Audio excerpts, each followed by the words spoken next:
태양에서 태양 중심설을 지구 중심설의 대안으로 제시하며 시작된 천문학 분야의 개혁은 경험주의의 확산과 수리 과학의 발전을 통해 현위상학을 뒤바꾸는 변혁으로 이어졌다. 서양의 우주론이 전파되자 중국에서는 중국과 서양의 우주론을 회통하려는 시도가 전개되었고, 이 과정에서 자신의 지적 유산에 대한 관심이 제고되었다.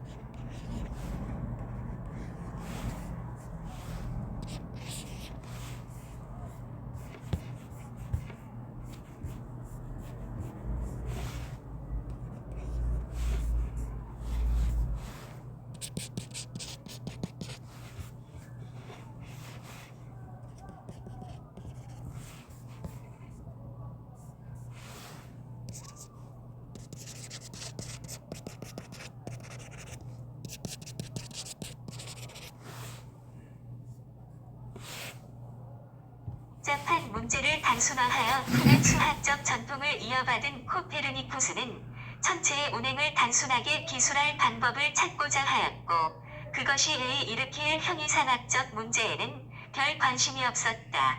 고대의 아리스토텔레스와 프톨레마이오스는 우주의 중심에 고정되어 움직이지 않는 지구의 주위를 달, 태양, 다른 행성들의 천구들과 항성들이 붙어있는 항성 천구가 회전한다는 지구 중심설을 내세웠다. 그와 달리 코페르니쿠스는 태양을 우주의 중심에 고정하고 그 주위를 지구를 비롯한 행성들이 공전하며 지구가 자전하는 우주 모형을 비만들었다.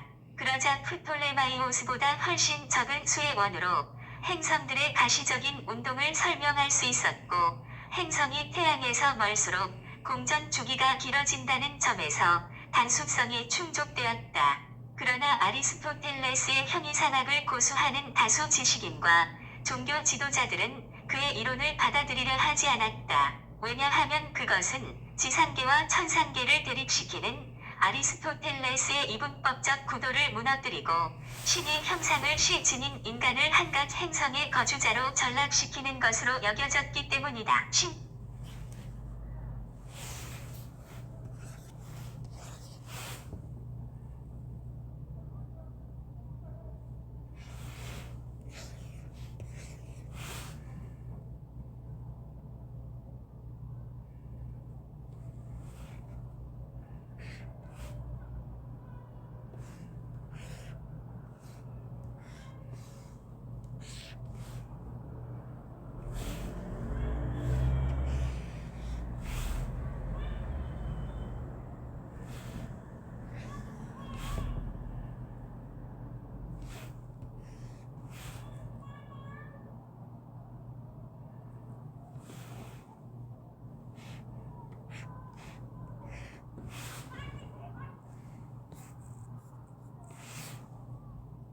세기 후반에 그라헤는 코페르니쿠스 천문학의 장점은 인정하면서도 아리스토텔레스 현위상학과의 상충을 피하고자 우주의 중심에 지구가 고정되어 있고 달과 태양과 항성들은 지구 주위를 공전하며 지구 외의 행성들은 태양 주위를 공전하는 모형을 제안하였다.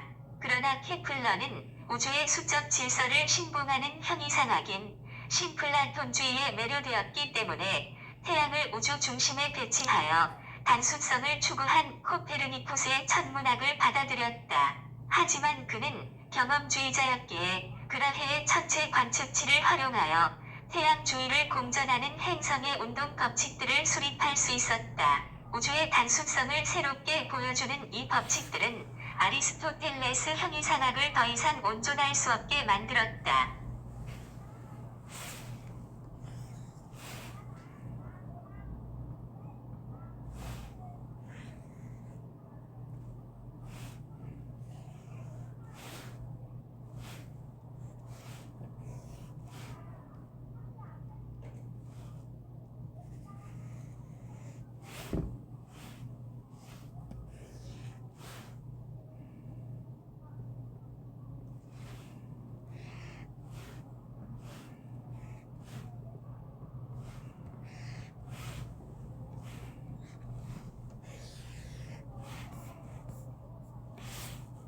17세기 후반에 뉴턴은 태양 중심설을 역학적으로 정당화하였다. 그는 만유인력 가설로부터 케플러의 행성 운동 법칙들을 성공적으로 연역했다. 이때 가정된 만유인력은 두 질점이 서로 당기는 힘으로 그 크기는 두 질점의 질량의 곱에 비례하고 거리의 제곱에 반비례한다.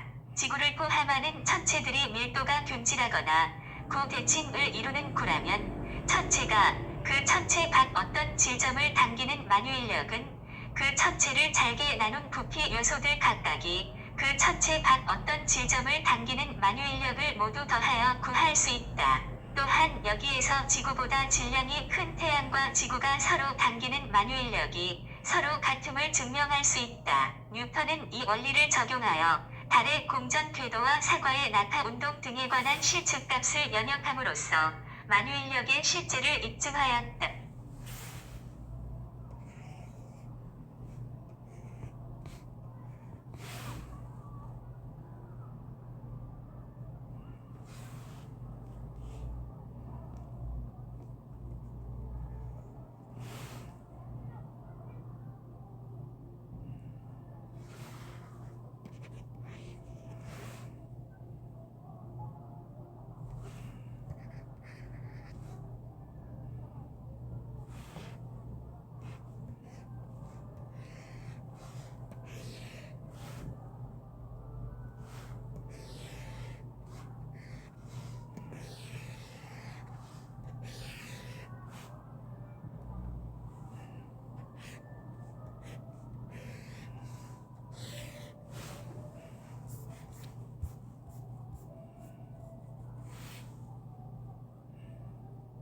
아, 16세기 말부터 중국에 본격 유입된 서양 과학은 천왕조가 1644년 중국의 역법을 기반으로 서양 천문학 모델과 계산법을 수용한 시헐력을 공식 채택함에 따라 그 위상이 구체화되었다. 그라헤와 케플러의 천문 이론을 차례대로 수용하여 정확도를 높인 시헐력이 생활 리듬으로 자리 잡았지만 중국 지식인들은 서양 과학이 중국의 지적 유산에 적절히 연결되지 않으면 아무리 효율적이더라도 불온한 요소로 뒤여겼다. 이에 따라 서양 과학에 매료된 학자들도 어떤 방식으로든 기역 서양 과학과 중국 전통 사이의 적절한 관계 맺음을 통해 이 문제를 해결하고자 하였다.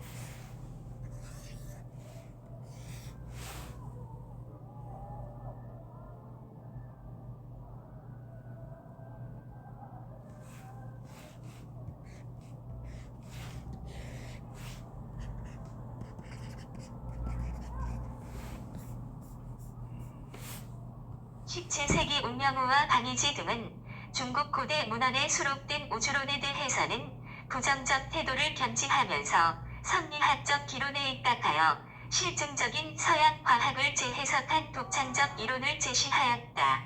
수성과 금성이 태양 주위를 회전한다는 그들의 태양계 학설은 그라헤의 영향이었지만 태양의 크기에 대한 서양 천문학 이론에 의문을 제기하고 기와 빛을 결부하여 제시한 광학 이론은 그들이 창안한 것이었다.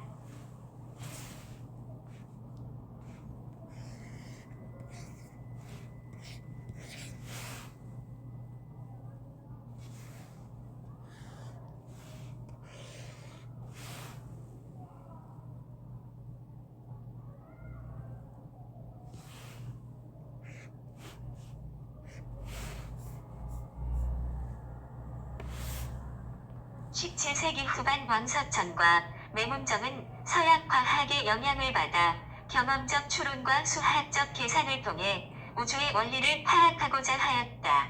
그러면서 서양 과학의 우수한 면은 모두 중국 고전에 이미 갖추어져 있던 것인데 운명호 등이 이를 깨닫지 못한 채 성리학 같은 형이상학에 몰두했다고 비판했다.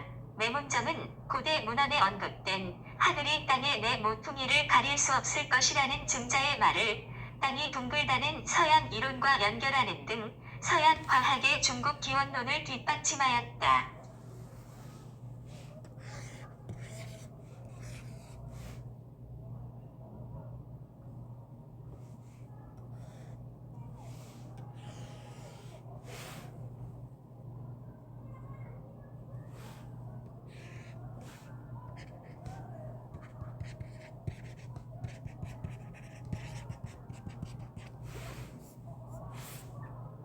한국 천문학을 중심으로 서양 천문학을 회통하려는 매무정의 입장은 18세기 초를 기점으로 중국의 공식 입장으로 채택되었으며 이 입장은 중국의 역대 지식 선과물을 만나한 총서인 사고전서에 그대로 반영되었다. 이 총서의 편집자들은 고대부터 당시까지 쏟아진 천문 관련 문헌들을 정리하여 수록하였다. 이와 같이 고대 문헌에 담긴 우주론을 재해석하고 확인하려는 경향은 19세기 중엽까지 주를 이루었다.